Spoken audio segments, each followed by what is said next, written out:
নমস্কার, আমার চ্যানেলে আপনাদের সবাইকে জানাই অনেক অনেক স্বাগত। তো আমার হাতে দেখতেই পাচ্ছেন একটা বড় ফুলকপি। তো এই ফুলকপিটারই আজকে রেসিপি হবে। তার জন্য প্রথমে তো উনান ধরিয়ে কড়া বসিয়ে দিয়েছি আর কড়ায় সরষের তেল দিয়ে দিয়েছি। তেলটা গরম হতে হতে ফুলকপিটা ভেঙে নিই, মানে হাতে করে ভেঙে নিচ্ছি। আর শুধু কিন্তু এই ফুলকপিটারই আজকে রেসিপি হবে না, আজ হবে চিকেনের রেসিপি ফুলকপির সাথে। তো ফুলকপি দিয়ে মাছের ঝোল খেয়েছেন, ডিমের ঝোল খেয়েছেন, কখনো চিকেন রান্না করে খেয়েছেন কি? তো আজকে আমিও সেটাই ট্রাই করব যে ফুলকপি দিয়ে চিকেন রান্না করলে কেমন খেতে লাগে, তার রিভিউ দেবো আপনাদেরকে। তো চলুন, প্রথমে ফুলকপিটা ধুয়ে এই যে ভেজে নিচ্ছি তেলে, আর অল্প একটু লবণ আর একটু হলুদ দিয়ে ফুলকপিটা হালকা করে আগে ভেজে নেব।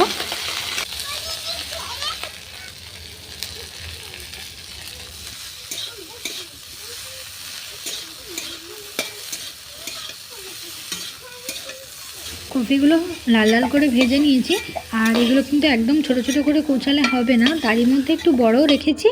আর যেগুলো ভেঙে গেছে ছোটো ছোটো সেগুলো বাদ দেবে না, সেগুলো থাকবে। আর নিয়ে নিয়েছি আলু। মাংস তো মানে আমার তো মাংস বাঙালিদের প্রায় আলু ছাড়া অসম্ভব একদম। তো আলু দিয়ে দিয়েছি, আলুটাও ভেজে নিলাম একটু লাল লাল করে। এবার ওই তেলেই দিয়ে দেবো আর একটু বেশি পরিমাণে সরষের তেল, যতটা মানে মাংস আছে। আর দিয়ে দিলাম চিনি।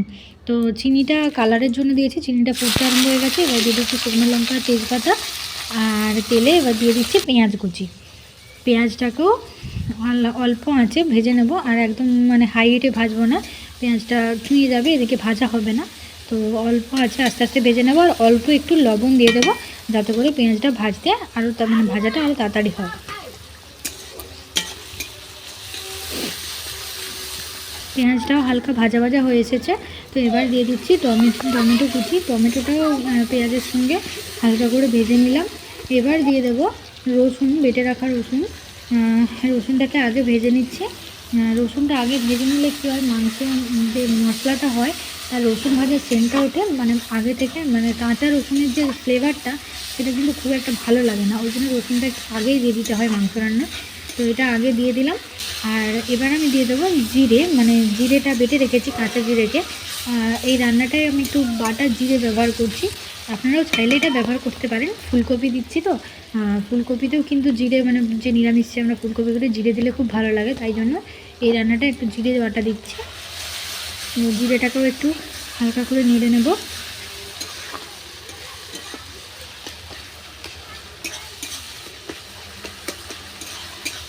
তো এইগুলো সমস্ত কিছু ভাজা হয়ে গেছে। এবার দিয়ে দিচ্ছি আদা বাটা।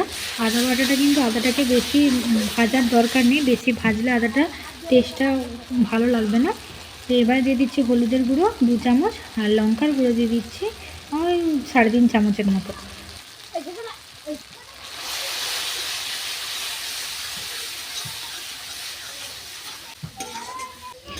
মশলাটা থেকে খুব সুন্দর একটা গন্ধ উঠছে, আর এই মশলা কিন্তু আর কোনো জল টল দিচ্ছি না, মশলাটা থেকে তেল ছাড়তে আরম্ভ করে দিয়েছে। এবার আমি মাংসটা দিয়ে দিচ্ছি, মাংসটাকেও একদম কষে নেব মশলার সাথে।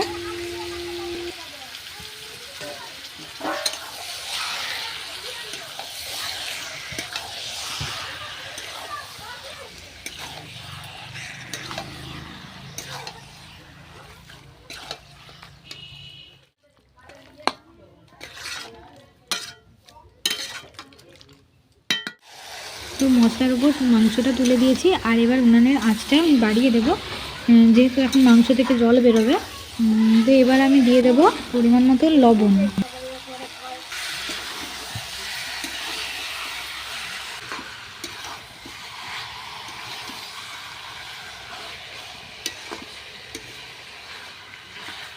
মাংসটাকে প্রায় 15 থেকে 20 মিনিট ধরে অল্প আঁচে মাঝে মাঝে নেড়ে নেড়ে কষিয়ে নিচ্ছি।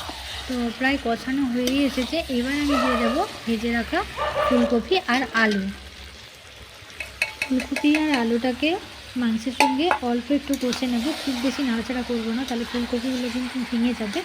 আর মাংসটা প্রায় অর্ধেকেরও বেশি কষানো হয়ে গেলে তখনই ফুলকপিটা দেবেন, নাহলে ফুলকপিগুলো ভেঙে যাবে, একদম গুঁড়ো গুঁড়ো হয়ে যাবে।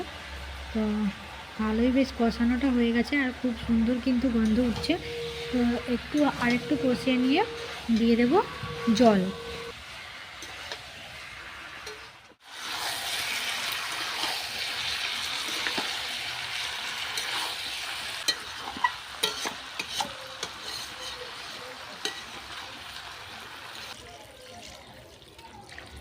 জলটা একটু পরিমাণে বেশি দিলাম, যেহেতু মাংসটা ঝোল করব তার জন্য। আর আপনারা চাইলে কিন্তু এটা কষা কষাও করতে পারেন, তাহলেও কিন্তু খেতে ভালোই লাগবে। তো এবার আমি দিয়ে দেবো পরিমাণ মতো লবণ, যেহেতু জল দিয়েছি তো পরিমাণে যতটা লবণ লাগবে দিয়ে দিচ্ছি। ঝোলটাকে ফুটিয়ে নিয়েছি প্রায় 10 থেকে 15 মিনিটের মতো। টকবক করে একদম প্রথমে প্রচুর হাইটে ফুটিয়েছি, তারপরে মাঝারি আঁচে বসিয়ে রেখেছিলাম। টকবক করে ফুটে গেছে আর ঝোলটার কালারটা তো একদম লাল লাল খুব সুন্দর এসে গেছে। আর আপনারা হয়তো ভাবছেন ফুলকপি দিয়ে মাংস রান্না করাটা হয়তো পাগলামি, তো পাগলামি নয়। এখন তো শীতকাল আর ফুলকপির সিজন, তো বাড়িতে থাকলে ফুলকপি আপনারা কিন্তু চাইলেই বানিয়ে নিতে পারেন এই মাংস দিয়ে ফুলকপির ঝোল। আর এই ঝোলটা একদম গরম গরম কলা পাতায় গরম ভাত আর গরম ঝোল সার্ভ করলে খেতে তো অসাধারণ লাগবে। মানে এরকম ফুটন্ত ঝোল সত্যি কথা বলতে আমার গরম গরমটা খুব ভালো লাগে। দেখে একদম জিভে জল চলে আসছে, দারুণ হয়েছিল।